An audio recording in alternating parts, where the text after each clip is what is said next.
So we'll call this Finance, Personnel and Development Committee to order on Wednesday, November the 30th.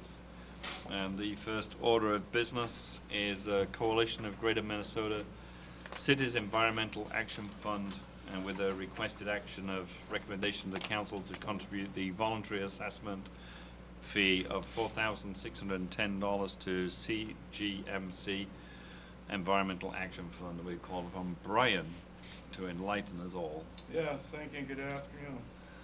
Yes, as you have described, this memo is in regards to Greater Coalition of Greater Minnesota Cities Environmental Action Fund that was recently established here this past August. The memo is included for a lot more additional information.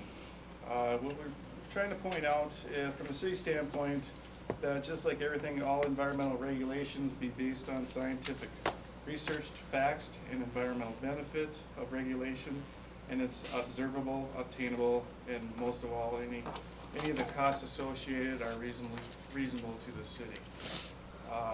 We always encourage, from the city standpoint, promote water quality improvements to our environment moving forward. Part of this, for example, the city's current wastewater treatment facility that's regulated by the NPDES permits expires July 31st. Some of the anticipated regulations the EPA has been working on, such as wastewater discharge constituents like phosphorus, chloride, sulfate, nitrates, and/or new anti-degradation rules, are some of the things that may be looming in regards to our permit reissuance for our wastewater treatment plants. Therefore, I'd recommend that we do encourage having a voice of the city and everything, and engaging this environmental fund to help provide us guidance if the EPA does so change our regulations and lower our limits, so we have some further guidance to address some of these matters. From the city's standpoint, as you know as well, our landfill, what we've experienced with our landfill, this is regulated as well, and we've come across some instances with our landfill permit as well. That's an example. With the MS4 program is another example that we're part of a stormwater coalition as well, but with those mandated requirements, those are also implications to the city as well. So I think it's highly recommend that we look to encourage doing this voluntary assessment for this fund, the amount of $4,610. Any questions of Brian? I would offer that. Thank you, Jim. And a second? I'll second. Thank you, Darren. Any questions of Brian? I note that you're looking at doing it just from the wastewater fund. Should it be split between that and the landfill, or doesn't it make much difference? I would recommend the wastewater from all this research and everything right now. It perhaps will be our wastewater treatment plan. I mentioned we do have our stormwater coalition, which is a smaller fee, but that's funded through our storm sewer fee already established right now. Right. So this may be more applicable, but we can certainly look at. No, if you're happy with it. But it's most related to the sewer plant, so. Right. Mr. Chair, just a question, and I apologize, you probably addressed this and I was reading the memo, but is this is a new initiative on the Coalition of Greater Minnesota Cities? Recently in August they passed, they approved with this coalition setting up this environmental action fund. Okay. Part of this fund will, when we renew our permits and everything, I will be sending our draft permit perhaps to these individuals to have them give us a little bit of guidance and opinion on this matter as well. Okay. Thank you, Brian. Mr. Chair, and with that, this action fund it's going to consist of Flaherty and Hood attorneys being the lobbyists on behalf of Coalition of Greater Minnesota Cities members. They have an environmental specialist attorney, and that's Daniel Marks, who's already working through a lot of environmental issues that Brian mentioned on the federal level. So it's just another arm of what Flaherty and Hood are doing for the Coalition of Greater Minnesota Cities, and having that specific focus on these MPCA and EPA regulations that are going to be forthcoming. Sure. Thank you. Any further questions of Brian? If not, we'll call for the vote. All those in favor say aye. Aye. Aye. All those against, same sign. On the consent agenda. I would say consent. Thank you. Moving on to item 2, an airport charter service. Recommended action would be for the council to authorize staff to develop a letter of support and to authorize signatures on all required documentations for the charter service out at the airport. And again, calling on Brian. Yes, thank you. This is just recent action that's been presented to the city by our Fergus Falls Flight Center, our Kurt Malika, our fixed-based operator and airport manager. 82 and Sunny LLC, which is doing business as Fergus Flight Development Group out of North Dakota, has approached our airport and requesting to have a new airline charter service at our airport. 82 and Sunny's representatives have contacted me and indicated that they're looking to begin with is to station one new mechanic and their director of operations at our airport, I believe full-time, and look to have that new charter service there as well. The reason they have come to me primarily is that the state and FAA requires licensing for this. It's a Part 135, we call it. They're requesting a letter of support from the city acknowledging that for this airline charter service, and actually that they will be based out of, one of their satellites will be based out of the airport. So that's kind of the paperwork that the FAA requires. So I'm requesting that letter in regards to that. Also, if approved, they're proposing to begin in the near future. They're primarily waiting on this relicensing from the state of North Dakota to Minnesota. Our current airport manager, like I said, he presented this to me. He's in full support of it. I don't anticipate any arrangements. He will be providing the oversight for this operation at our airport and reporting to me in regards to this.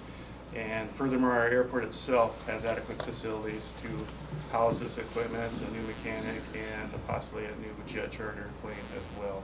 So I'm also requesting authorization for myself and the city attorney to execute all necessary documentation to facilitate this FAA requirement, as I noted in here, and then look at our current agreement with our airport manager and see if there's any amendments we have to make with our agreement in regards to what Kurt Malika has currently with the city. Any questions? Yeah, for I would Brian? offer that, Mr. Chair, and I also have a question. We have a second. I'll second that, Mr. Chair. Thank you, Darren. So this is a pretty big deal for our airport. This is pretty good We're news. certainly hoping so. Yeah, And this- they're not, I'd like to point out, they're not approaching the city for any financial assistance with this. Sure, this is great. So, 2 questions.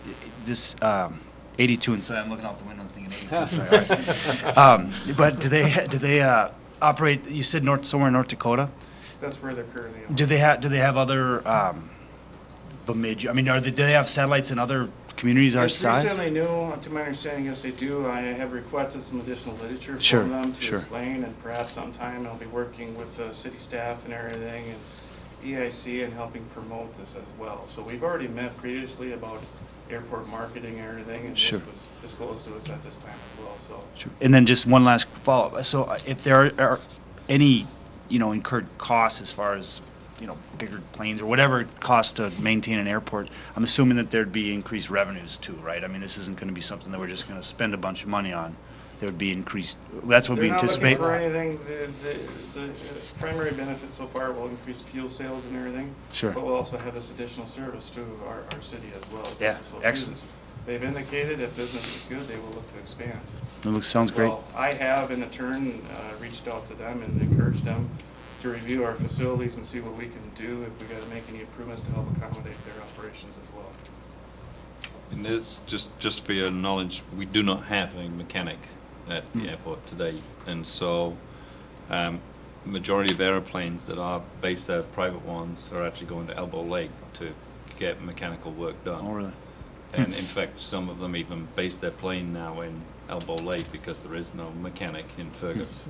So this is a bigger deal than just having the charter availability, getting a mechanic here.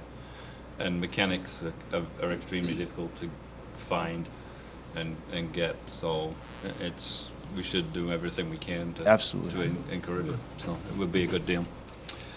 Any other questions? It'd be a good Brian? thing for your private plane there, Mr. Chairman, right? Absolutely. Absolutely. We have a big corporate jet. Yeah. That we'd have to expand the runway for that to land. With that, all those in favour say aye. Aye. All those against, same sign. Consent agenda is okay with everybody? Aye. Thank you. Thank you. Now we move on to item 3, which is a joint powers agreement with M-State, and the recommendation to the council is to approve and authorize the signing of the memorandum of understanding with M-State. We'll call upon Kyle to give us an update. Thank you, Mr. Chair. I believe this went out late in the packet. It's pretty straightforward. The state of Minnesota had passed legislation this past year basically requiring post-secondary institutions to have some type of memorandum in place with local law enforcement agencies as it pertains to providing services to victims of sexual assault. And there was a second piece of legislation that was passed basically telling law enforcement agencies that you will participate with the post-secondary institution. So it's pretty much a straightforward mandate from the legislature. I've reviewed the memorandum. It was prepared by the M-State system, their legal team. There's just a few minor modifications that will probably make nothing that's really going to change the memorandum from what you see there, as well as inserting the required information that was highlighted in red. So basically just asking or making the recommendation that council approve the city police department entering into the memorandum with M-State. I'll offer that, Mr. Chair. Thank you, Darren. We have a second. Thank you, Jim. Any questions of Kyle? This is entering into a memorandum that we've been told that we have to do. Yes, and I will just add, you know, we've had a very good working relationship with M-State, you know, for the past 20-some years that I've been around, and it's really nothing new, but I'm guessing somewhere within the state there hasn't always been such good cooperation between the college and law enforcement. So that's why we stand here today. No further questions. All those in favor say aye.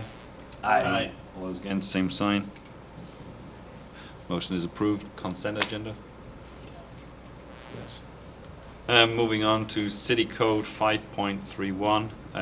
The action would be recommendation to council to direct the city attorney to amend City Code 5.31, allowing motorized carts, utility task vehicles, and all-terrain vehicles on streets in the Woodland Heights neighborhood. And again, we'll call upon Kyle. Thank you.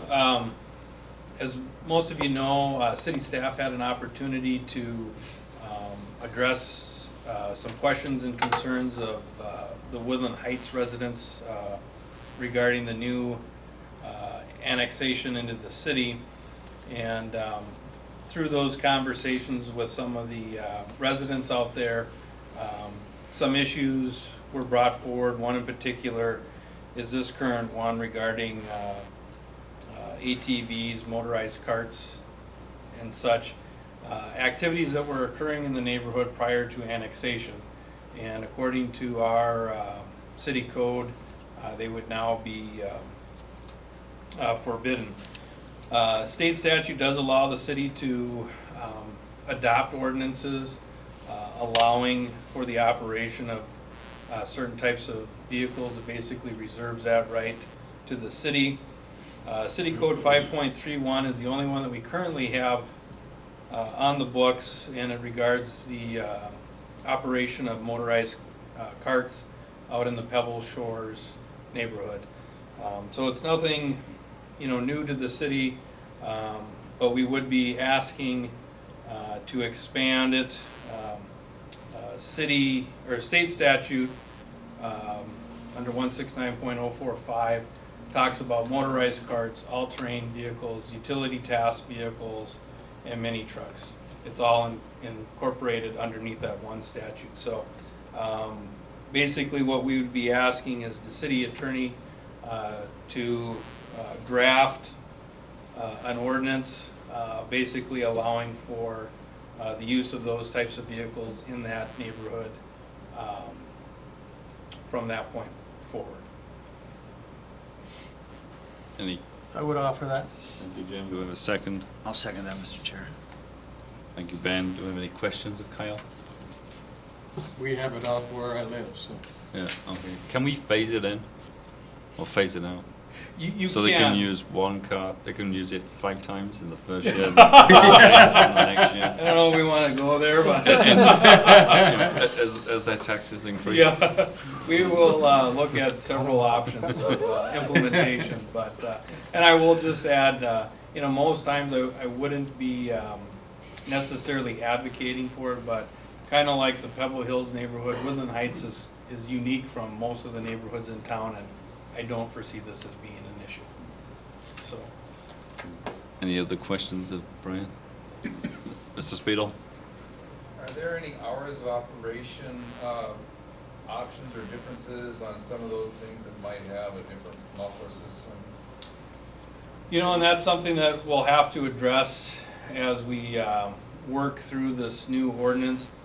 Basically, state law does require, and that's something that we can't deviate from, the operation of certain vehicles during certain times.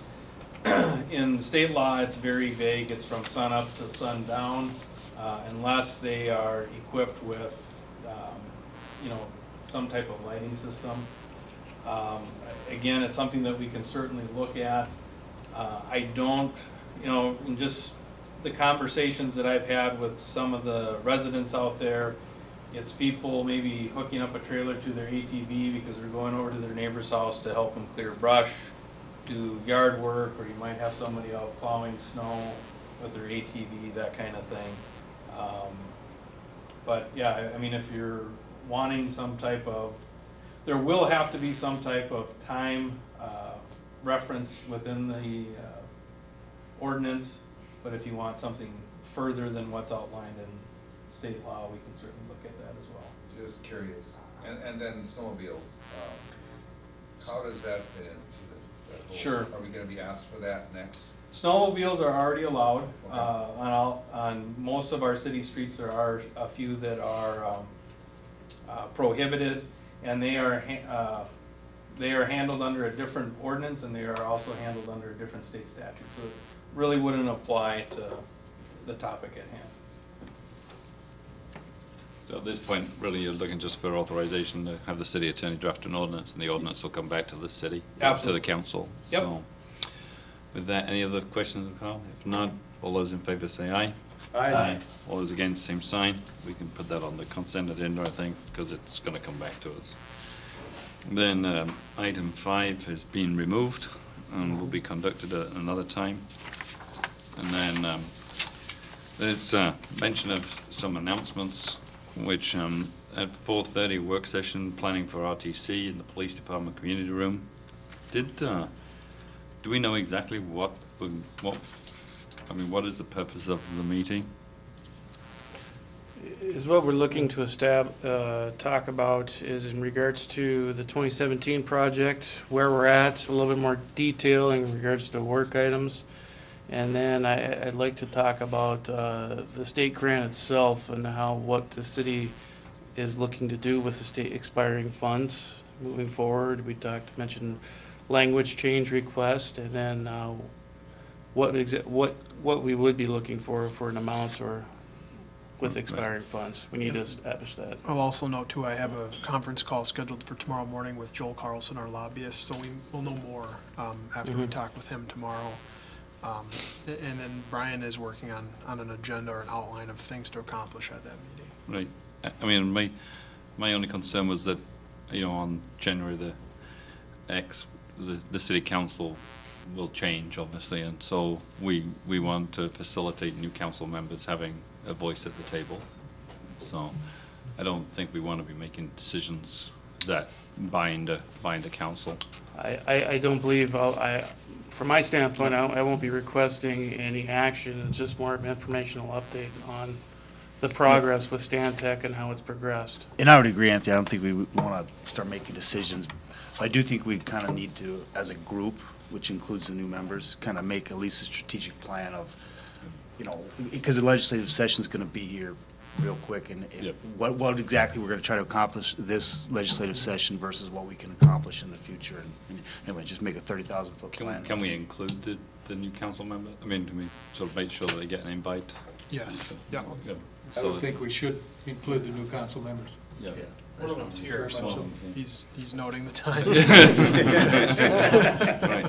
all right, thank you.